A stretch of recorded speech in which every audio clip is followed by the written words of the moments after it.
Okay, next question देखते हैं। Given that the zeros are of the form a plus b, a plus two b for some real numbers a and b, find the values of a and b as well as the zeros of the given polynomial. तो इस question में करना क्या है, ए और B का value निकालना है और जीरोज भी निकालो ऐसा बोल रहे हैं। तो देखो कैसा है ना, जनरली हमारे जीरोज कौन रहते हैं, अल्फ़ा बीटा और गैमा।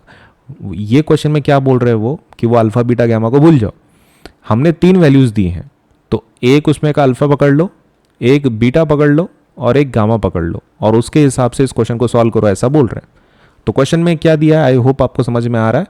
उन्होंने हमको अल्फ़ा बीटा गैमा के वैल्यूज़ दिए हैं, उसके थ्रू ए और बी का वैल्यू निकालो बोल रहे हैं और फिर जीरोस को भी निकालो, that means alpha beta values के मतलब कंप्लीट वैल्यूज़ अल्फ़ा बीटा और गैमा के। तो शुरुआत करते हैं। तो क्वेश्चन में क्या दिया है, सबसे पहले अल्फ़ा का वैल्यू दिया है वो है ए, बीटा का वैल्यू भी दिया है that is a plus b और गैमा का वैल्यू भी दिया हुआ है that is a plus two b. Correct. तो ये तीनों हमारे पास हैं अवेलेबल। अभी वो पॉलिनोमियल को लिख लेते हैं हम लोग। तो that is x cube minus 6x square plus 3x plus 10। Correct. अभी इसमें से हम लोग ए बी सी डी का वैल्यू निकाल लेंगे। ए का वैल्यू क्या है 1, बी का वैल्यू क्या है, बट प्रॉब्लम क्या है देखो, यहाँ पर ए बी सी का मतलब स्मॉल लेटर्स का ऑलरेडी यूज़ हमने किया हुआ है। तो सेकेंड पार्ट में हम लोग एक काम कर लेते हैं, ये जो ए बी सी डी जो हैं कोएफिशिएंट्स हम लोग उसको कैपिटल में लिख देंगे। Capital A is equal to 1, capital B is equal to -6, capital C is equal to 3 and capital D is equal to +10। तो आई होप आपको समझ में आ रहा है कि ए बी सी डी हमने कैपिटल में क्यों लिखा है, क्योंकि स्मॉल लेटर ऑलरेडी यूज्ड है इन द क्वेश्चन।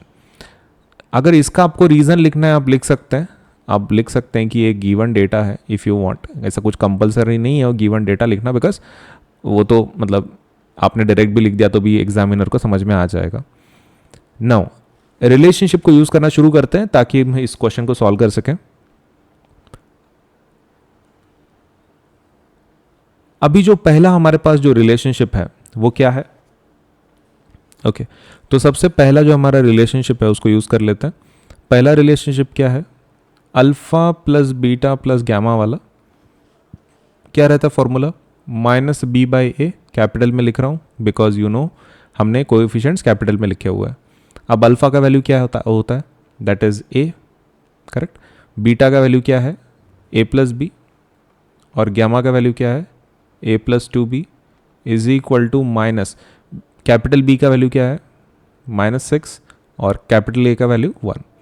अब यहाँ पर a प्लस a कितना होगा, that will be 3a and b plus 2b कितना होगा 3b is equal to minus into -6 that will be +6। यहाँ पे से 3 कॉमन ले लेंगे that will be a plus b is equal to 6। तो a प्लस बी का वैल्यू कितना आ जाएगा 6/3 that will be equal to 2। तो हमारा a प्लस बी का वैल्यू तो निकल चुका है।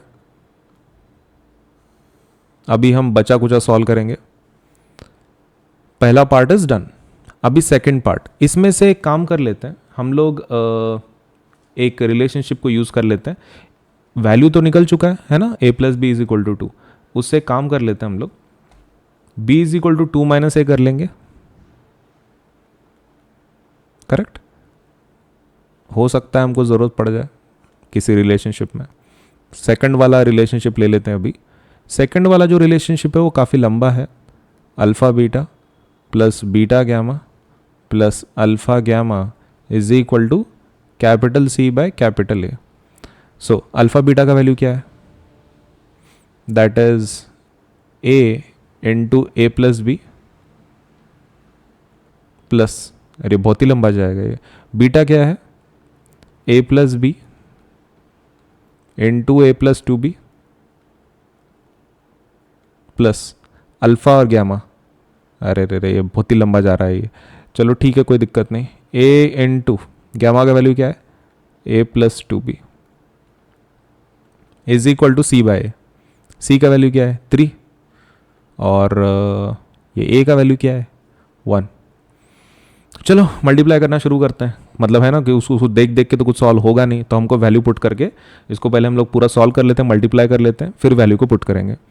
अभी a इंटू ए क्या होगा, that will be a square plus AB plus a into a is a square plus 2ab plus a b plus 2b square plus a square plus 2ab is equal to 3। Correct. अभी देख लेते हैं कि ए square कितने हैं। तो ए square था 3 बार है तो 3a स्क्वायर लिख देंगे। सेकंड बी स्क्वायर कितने हैं, सिर्फ एक ही है सो 2b स्क्वायर। और वो ए बी कितने हैं, 1 2 3 4 और ये 2 मतलब 6, तो टोटल 6ab हैं इक्वल टू 3। करेक्ट। ये हमारा इक्वेशन बन चुका है। लेकिन अभी इसके आगे सॉल्व नहीं हो रहा क्योंकि 2 वेरिएबल है ना उसमें। लेकिन हमारे पास ना b का वैल्यू है, वो पहले रिलेशनशिप में से b का वैल्यू मैंने बोला था ना वो कहीं पर तो भी काम में आएगा, तो काम में आ रहा है। अभी पुट कर लेंगे यहाँ पर 3a square plus 2 in bracket 2 minus a bracket square plus 6a और b का वैल्यू क्या पुट करना है, दैट इज 2 माइनस a। चलो सॉल्व करते हैं। That will be equal to 3a square plus 2 in bracket 2 का square that will be equal to 4 minus 2 2 ज़ा 4a plus a square plus 6 2 ज़ा 12a minus 6a square is equal to 3। Now that will be 3a square plus 2 4 ज़ा 8 minus 2 4 ज़ा 8 again 8a plus 2a square plus 12a minus 6a square equal to 3। अब यहाँ पर a square कितने देख लेते हैं, 3 plus 2 5 5 minus 6 तो 1 हो जाएगा वो, तो that will be minus a square। Correct. और 12a minus 8a that will be plus 4a।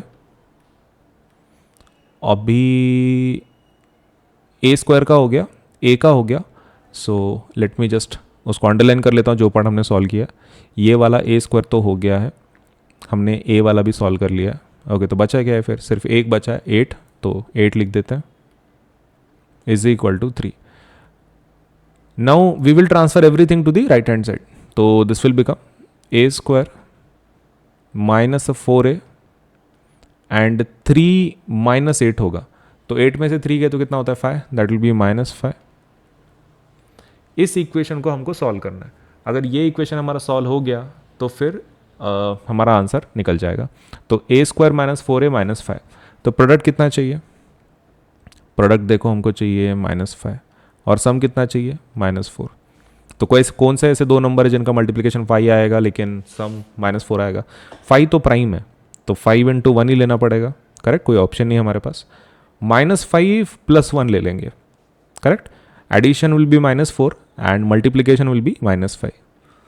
So a square -5a plus a -5 equal to 0। अब इसमें से क्या कॉमन ले लेंगे, a कॉमन ले लेंगे, that will be a -5 plus 1 in bracket a -5 equal to 0। So this will be equal to a -5 in bracket a + 1 equal to 0। So a will be equal to 5 और a will be equal to -1। तो हमारा answer तो निकल चुका है, a का value 5 या फिर a का वैल्यू क्या है -1। तो पहला काम तो हो चुका है, उन्होंने जो बोला था कि a का वैल्यू निकालो तो निकल चुके हैं, लेकिन b का वैल्यू निकालना पड़ेगा ना। ठीक है, सो पहला if a is equal to 5, अगर a इज इक्वल टू 5 है तो b का वैल्यू क्या होगा, b will be equal to 2 minus a, that is 2 minus 5, that will be equal to -3। और दूसरा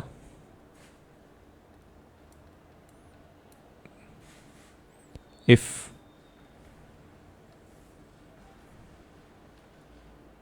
a is equal to -1 अगर है तो b is equal to क्या होगा, 2 minus a, that will be equal to 2 minus of -1। So that will be equal to 2 + 1, that will be equal to 3। So हमारे पास b का value भी आ चुका है। b का वैल्यू क्या है, एक तो +3 है नहीं तो -3 है। अब ये तो हो गया हमारा करेक्ट, लेकिन यहाँ पर एक दिक्कत वाली बात ये है। ओके, तो अभी दिक्कत वाली बात ये है देखो कि इतने सारे ए के वैल्यूज़ और बी के वैल्यूज़ नहीं हो सकते, क्योंकि ए का वैल्यू 5 और -1 पकड़ रहे हैं हम लोग, बी का value at a time 2 values नहीं आएंगे, मतलब टोटल 4 वैल्यूज़ हो गए ना यहाँ पे, तो हमको 2 को एलिमिनेट करना पड़ेगा। मतलब इसमें से एक गलत है, एक तो 5 - 3 गलत है, नहीं तो -1 3 गलत है। तो अब ये कैसा करेंगे हम लोग, रिमूव कैसा करेंगे जो गलत है वो, उसके लिए हमको चेक करना पड़ेगा with the help of third relationship. जो हमारे पास थर्ड रिलेशनशिप है उसमें से ये प्रॉब्लम सॉल्व हो जाएगा कि इन दोनों में से गलत कौन है बोल के। तो दिखाना तो दोनों पड़ेगा एग्जाम के अंदर, और ये भी बताना पड़ेगा कि वो दूसरा गलत क्यों है। तो रिलेशनशिप यूज करते हैं, तीसरा वाला हमारा बचा कुचा, that is alpha beta gamma is equal to, तीसरा जो रिलेशनशिप है that is equal to D/A, है ना, -D/A। अब अल्फा का वैल्यू क्या है, दैट इज A, बीटा का वैल्यू क्या है, दैट इज A+B, और गैमा डी का वैल्यू क्या है, गैमा का वैल्यू देखो है A+2B is equal to D/A, और D का वैल्यू क्या है 10, तो -10/1, तो -10/1 इज 10 ओनली। अब ये आ जाएगा A in bracket A+B and A+2B, correct, is equal to -10। अब इसको मल्टीप्लाई करने की ज़रूरत नहीं है, हम डायरेक्टली सॉल्व कर लेंगे एक वैल्यू पकड़ के। If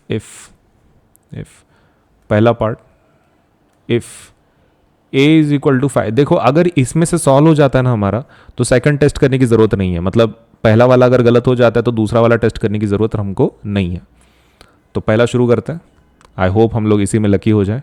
a is equal to 5 और b इज इक्वल टू -3। अगर ये है a और b के वैल्यूज, तो ये इक्वेशन देख लेते हैं ऊपर वाला, LHS क्या है,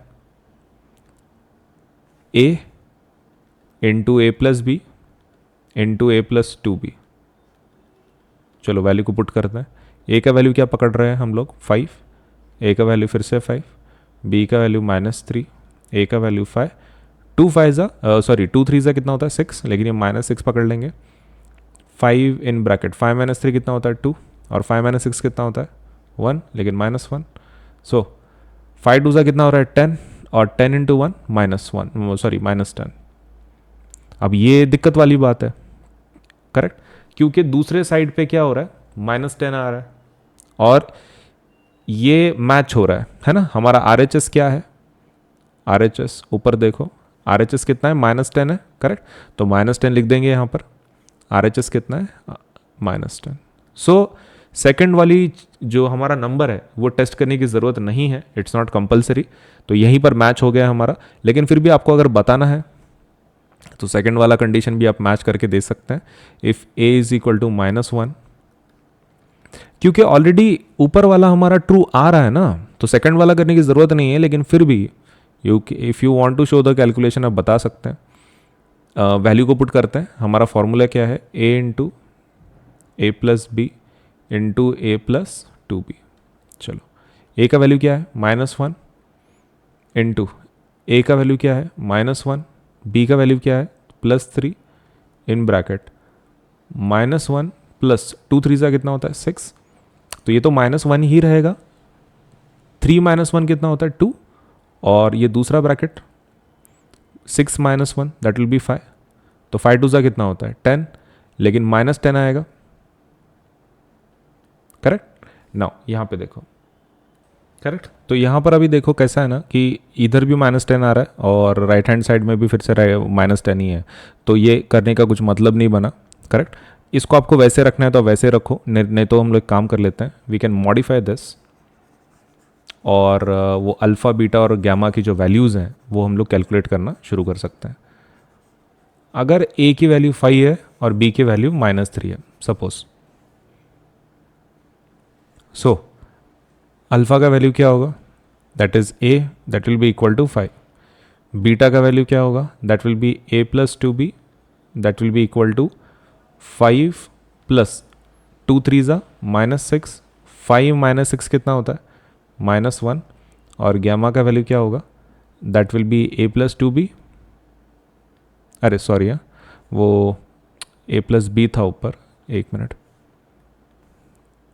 ए प्लस बी, ए का वैल्यू कितना है, ए का वैल्यू हमने 5 पकड़ा हुआ है और बी का वैल्यू -3, तो 5 - 3 इज़ 2, और यहाँ पे 2b है तो that is 5 + 2 into -3, that will be -6, तो 5 - 6 इज़ -1, तो आंसर कितना आ रहा है 5, 2 and -1।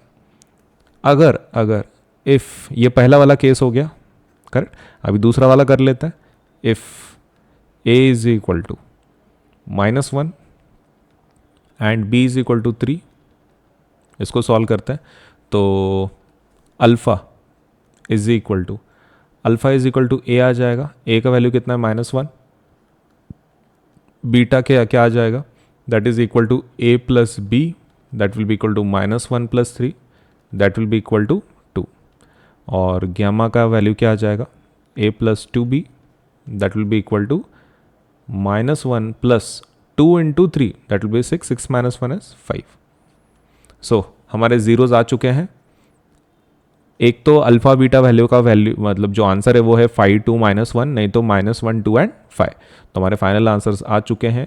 Either it is alpha is equal to 5, beta is equal to 2, या फिर गैमा इज इक्वल टू -1, या फिर it is alpha is equal to -1, beta is equal to 2, alpha is equal to 5, sorry gamma is equal to 5।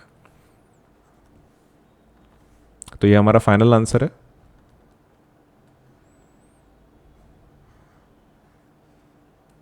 Correct, इधर मैं और लिख देता हूँ। चलिए, तो दोनों हमने पूरे ये रिलेशनशिप के साथ हमने ये ज़ीरोज़ को निकाल लिया है।